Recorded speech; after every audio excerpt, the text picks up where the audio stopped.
SSC পরীক্ষা দিতে বসছো, হাতে সময় নেই, এগুলো কি এত চিন্তা করার টাইম আছে?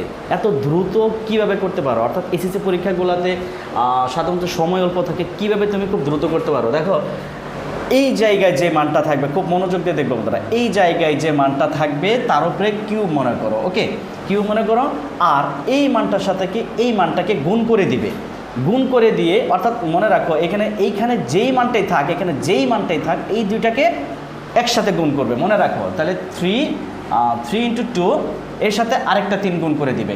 এই 3টা কেন মনে রাখবা? এই কিউবের সূত্রের কারণে সবসময় 3টা হয়। তাহলে এইখানে যা থাকলো প্রথমে তুমি কিউব করে দিলা, এই 3টা মানকে এইখানে যা থাকবে দুটোকে গুণ করে দিবা, তার সাথে আবার একটা 3 অলওয়েজ থাকবে। তাহলে কত আসে বন্ধুরা? দেখো তো, এখানে আসলো 27 মাইনাস এখানে কত, 3 × 3 = 9, 9 × 2 = 18, 27 থেকে 18 বাদ দিলে কত বন্ধুরা? 9, আমাদের 9, এটাই আনসার।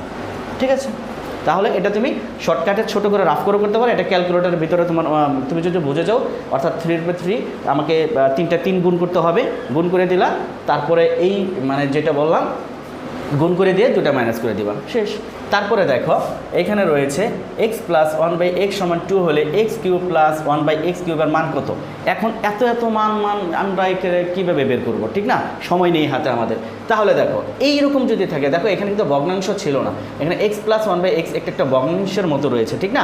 তাহলে এইটা আরও সোজা। এটা কীভাবে করবা? দেখো এখানে যেটা থাকবে, আমি কি বলেছি, এই যে কিউব মানেই উপরে হোল কিউ থাকবে, মানে এখানে যে মানটা যেরকম হোল কিউ ছিল এরকম মানে একটা হোল কিউ থাকবে। তার মানে এটা তুমি 2 এর উপরে এটাকে হোল কিউব মনে করো, ঠিক আছে? 2 এর উপরে তুমি হোল কিউব মনে করলো। আচ্ছা, এটা মনে করার পরে এই জায়গায় কি করবা? ওই যে 3-এর সাথে এইখানে যে মানটা থাকবে এটাকে গুণ করে দিবা। দেখো মনে রাখো, এটা কিন্তু ইনটু, ওকে, খেয়াল করো, এইখানে যেটা থাকবে তার উপরে হোল কিউব এবং এই সংখ্যাটার সাথেই আবার একটা 3 গুণ, মাঝখানে মাইনাস। কত আসলো বন্ধুরা?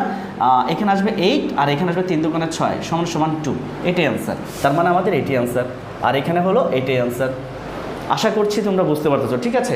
তারপরে দেখো এখানে হচ্ছে p + 1/p হোল² = 3 হলে p³ + 1/p³। মনে রাখবা, হোল কিউ মানেই 3 অলওয়েজ থাকবে এবং সেটা এই মানকে গুণ করে দিবে, মনে থাকবে?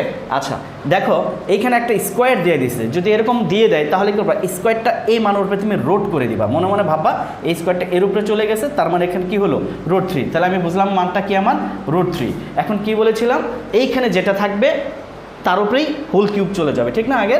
তাহলে দেখো এইখানে তাহলে স্কোয়ারটা যদি এর উপরে তুমি ভাবো তাহলে কি আসলো? √3, তার উপরে কত আসলো? Whole cube. এগুলো হচ্ছে টেকনিক, অর্থাৎ তুমি শর্টকাটে কীভাবে বুঝে ফেলতে পারো, ঠিক আছে?